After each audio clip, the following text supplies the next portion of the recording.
un jour, vous m'appelez en disant ton histoire me parle, c'est la mienne aussi. Il y a une espèce de lien, enfin moi je le ressens comme ça, et l'impression de se connaître sans se connaître. Enfin. Oui, d'accord. Okay. Moi, je m'appelle Sandy et je viens de Narbonne, dans le sud de la France. Et je viens de France. Annabelle de Bordeaux.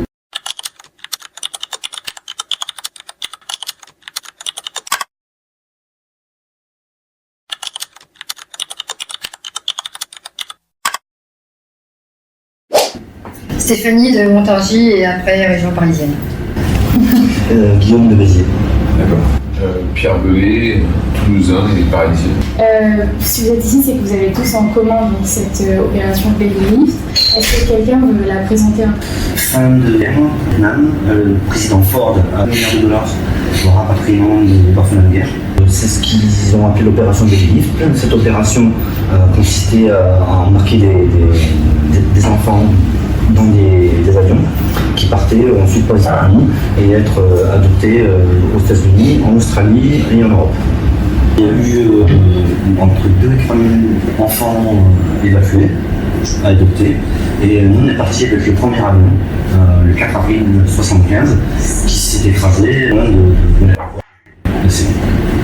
On vous voit tous ensemble ici réunis, vous êtes restés en contact. Est-ce que vous avez déjà la possibilité d'entrer en contact et est-ce que vous avez pu garder un contact avec d'autres survivants de ce crash? Il y a Facebook déjà, ça a beaucoup aidé, et parce qu'il y a des groupes qui se sont créés en même temps. Moi j'ai rencontré Annabelle sur Origine Vietnam, qui était un forum sur l'Asie. En fait à la base je cherchais mon lieu de naissance, Gadine, on dit pas comme ça. Gadine. Et je suis tombée sur une lettre un article sur l'accident. Et j'ai dit, ah bah tiens, j'étais dedans. Et Annabelle a rebondi en disant, ah oui, bah moi aussi. Et on a un petit peu papoté. Elle m'a dit, est-ce que tu as Facebook? Ça fait une semaine que je l'avais. Et là, elle m'a envoyé plein d'invitations de gens qui étaient concernés par cette histoire. Plus tard, je me suis retrouvée chez des gens pareil, adoptés, et je ne connaissais pas du tout. Et puis après, il y a eu Facebook, j'ai rencontré plein d'autres personnes. Et de ce fait, on est quand même restés tous en contact, en France en tout cas. Et puis Isabelle et Guillaume, avec Antoine qui n'est pas là, on s'est rencontrés à Washington en 1994. D'accord. Pour le procès des examens médicaux. Et vous voyez des fois en France ou c'est là? De temps en temps. De temps en temps, on se voit en France, oui, à Paris. Sandy aussi, je l'avais déjà rencontré. Oui, parce qu'avant je vivais sur Paris, donc on s'était rencontrés sur Paris. En fait, on avait créé un groupe Facebook, là, French Connection. Ah oui, French Connection. On avait fait des réunions sur Paris, on avait fait une sur Lyon. L'idée c'était de se rassembler en fait, de partager aussi un petit peu nos recherches. Guillaume, en fait, on se voit assez régulièrement, puisqu'il habite à Béziers, qui est pas très loin de chez moi. En fait, on s'est rencontrés parce que j'avais fait la une du journal à l'époque du Midi Libre. Et un jour, il m'a appelé en disant ton histoire me parle, c'est la mienne aussi.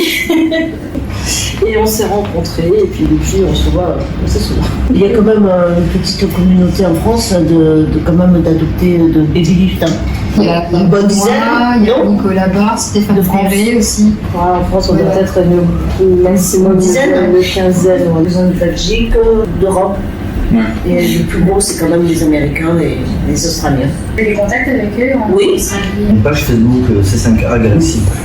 Donc en fait, on est tous sur cette page, même s'il y a 4000 personnes, il n'y a pas que les survivants. Comme un Malien, oui, une communauté.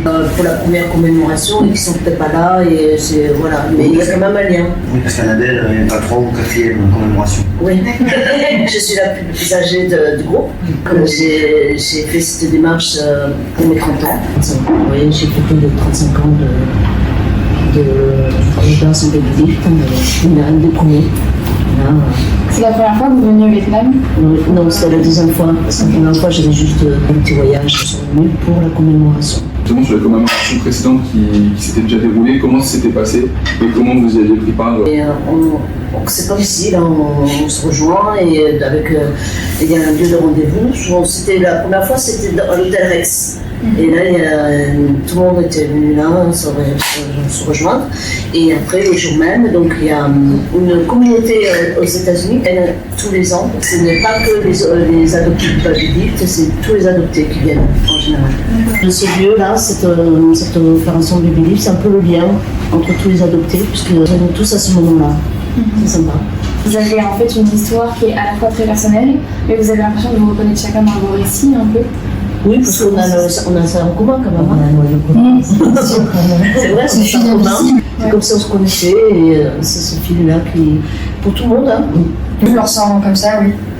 Des gens qui, dans la vie courante, je ne côtoierais pas du tout, et qui en fait, là, consciemment, je sais pas, je me sens bien avec. Et de lire, enfin moi, je le ressens comme ça, et l'impression de se connaître sans se connaître. Il y a quelque chose qui fait que j'ai l'impression que, voilà, on se connaît. On vient tous pour la même chose en fait. On a un lien en fait. Ouais, c'est ça. On ne veuille ou pas, on est liés quoi.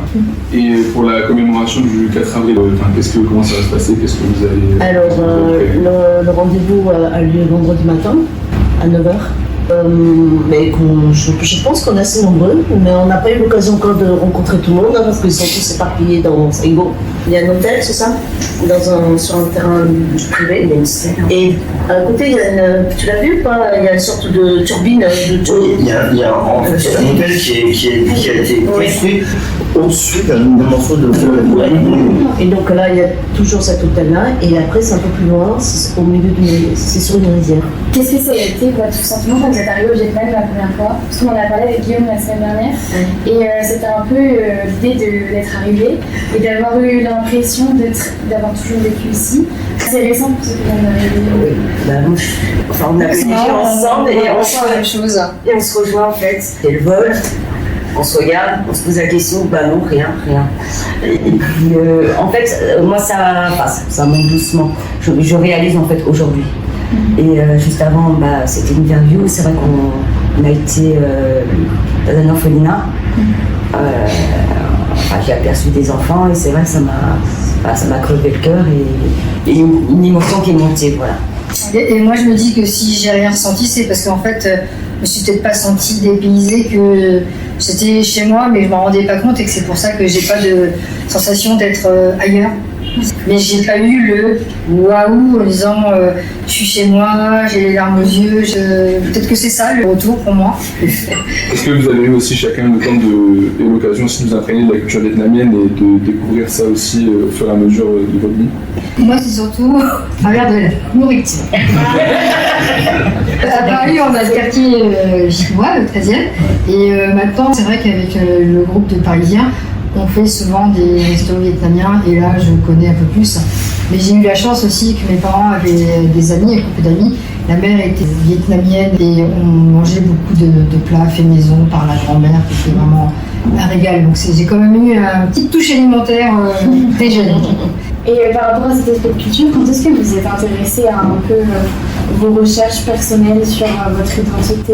C'est un sentiment qui est né avec le temps? On est tous différents. Ouais, Moi, la recherche de mes origines, ça a commencé quand je suis devenue maman. Avant 22 ans, honnêtement, ça ne m'intéressait pas spécialement. J'étais fière de mes origines. J'ai toujours été très fière de mes origines. Pourtant, j'ai grandi dans une petite ville de province où je connaissais l'asiatique de l'école. Enfin, c'était pas toujours évident. Mais en tout cas, toujours très fière de mes origines. Les recherches, je les ai commencées, quand j'avais 22 ans. Quand j'ai été maman, en fait, je me suis dit qu'est-ce qui peut pousser une mère en fait à devoir laisser son enfant. Donc ça a été vraiment le déclic. Et puis ensuite, après, il y a eu les réseaux sociaux, il y a eu Internet, etc. Donc ça a été plus simple. J'ai le monde en l'air, mais c'est vrai que je sens pas le besoin de tous les scénarios en fait positifs. Je suis dans le positif en fait. J'ai eu le déclic vers la trentaine, parce qu'avant, il ne fallait pas dire que j'étais vietnamienne, il ne fallait pas dire que je venais d'ici, il ne fallait pas je venais tout. Donc j'entendais des recherches, et je suis partie au Vietnam. Ça n'a pas été facile de tenir toute ma vie, ça a été très difficile. Et je l'ai fait sûrement dans le sens que je voulais devenir maman. J'étais pas encore maman. Puis j'arrivais pas à prononcer le nom du Vietnam quand on me demandait d'où j'étais. Je faisais deviner. Je pense que c'est le côté mince aussi, où j'étais la seule asiatique. Et quand je suis arrivée à Paris, ça a été la liberté, je ne me regardais plus, j'étais plus vraiment extraterrestre du coin. Et c'est pareil, j'ai voulu connaître un petit peu mes origines au moment où j'ai pensé que j'allais être maman. Et puis finalement, bon, je l'ai pas fait. Et j'ai fait le test ADN en 2015, enfin juste avant que ça soit interdit. Parce que, toujours un rapport avec la nourriture, j'ai tellement la nourriture américaine, j'étais persuadée que mon père était GI. Donc j'ai fait un test ADN pour vérifier que mon père n'était pas américain.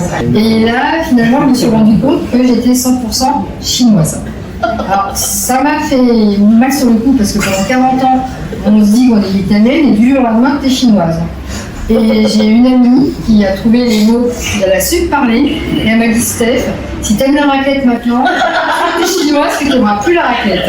Et c'est bête, mais je dis oui, c'est vrai, ça va pas changer mon caractère et ma personnalité. Sinon, s'il y a des opportunités, je les prends, mais je suis pas à la recherche de mes origines, voilà. Je suis bien comme je suis. Et moi, c'est à la naissance de ma fille que j'ai eu besoin de transmettre ça. Donc, je suis venu en 2004 pour la première fois. J'étais pas en phase, j'étais pas dans le bon moment de ma vie, j'étais pas ouvert à tout ce qui pouvait m'arriver. Donc, jusqu'à 2021, j'étais pas revenu. Puis on est venu en vacances avec ma compagne. Et puis depuis, on revient chaque année. Chaque année. En 2021, vu que j'étais en phase avec moi-même, j'étais en paix, j'étais ouvert à tout ce que je pouvais prendre. Et ça a été des infos, des cultures, des coutumes. Peut-être justement plus français pour demander à Pierre. Vous, en tant que Français, comment vous avez déjà appris l'histoire de cet avion comment l'idée d'en faire un documentaire vous est venue aussi? Pur hasard, c'est ma voisine qui est une enfant du baby-lift. Elle est partie avec le dernier avion. Elle ne fait pas partie de cette histoire du crash, mais elle est partie avec le dernier avion, qui a été un avion aussi compliqué parce qu'il y a des enfants qui sont morts dans l'avion de déshydratation. L'avion a dû se poser en urgence aux Philippines, après elle est partie. Elle a fait un peu le même parcours que par San Francisco, etc. Elle m'apprend ça, alors on se connaît depuis 10 ans, et je savais qu'elle était adoptée, qu'elle était d'origine vietnamienne, etc. Mais elle m'avait jamais parlé de ça. Je dis, mais c'est quoi cette histoire? Donc je me suis renseigné. Je dis, mais c'est dingue, je ne connais pas. Il faut la raconter cette histoire. Elle me présente une amie qui connaît des survivants, donc il y a Stéphanie, il y a d'autres, etc. Du coup, je les ai rencontrés. Je trouvais l'histoire dingue. C'est des gens géniaux. C'est bon, moi je fais des documentaires sur l'histoire, donc je suis dit, il faut raconter cette histoire. Voilà, ne serait-ce que de faire connaître. Ça tombe en plus à un moment avec cette éphéméride du 50e anniversaire de la chute de Saigon. Point de vue historique, comment s'est passée la recherche d'archives? Est-ce que vous avez accès à national, mais officiel? Puisque aussi l'histoire n'est pas racontée pareil, j'imagine au Vietnam et en France. Il y a des choses sur le côté américain, sur le rap, des documentaires qui ont été faits en Australie et aux États-Unis. Donc il y a eu des documentaires sur le crash, un peu sur le baby-lift, parce qu'il y a une version aussi américaine du baby-lift, qui est une opération humanitaire. Il y a eu aussi des abus sur l'adoption, où ce n'était pas fait en bonne et due forme. Et au niveau des sources, du coup, parce que vous dites vous avez plusieurs récits qui se confrontent, comment vous faites pour essayer d'extirper un peu le récit de ce documentaire? Moi je m'attache à eux, à leur histoire. Donc c'est eux qui m'amènent, voilà. Et quelque part ça suffit. Après il y a le prisme, évidemment on va pouvoir interroger des historiens, les rescapés, y compris les Américains, les personnels navigants qui étaient là pour cet avion, qui ont apporté leur regard, etc. Et moi ce qui m'intéresse c'est eux, c'est leur vision, eux qui me disent comment ils l'ont vécu, comment ils le perçoivent, comment ils en vivent. Et beaucoup ont fait des recherches ADN. Vous avez les résultats? Est-ce que vous avez envie de retrouver les proches dans votre famille? Moi non, c'était juste pour savoir de quelle ethnie j'étais. Voilà, c'était pas pour rechercher.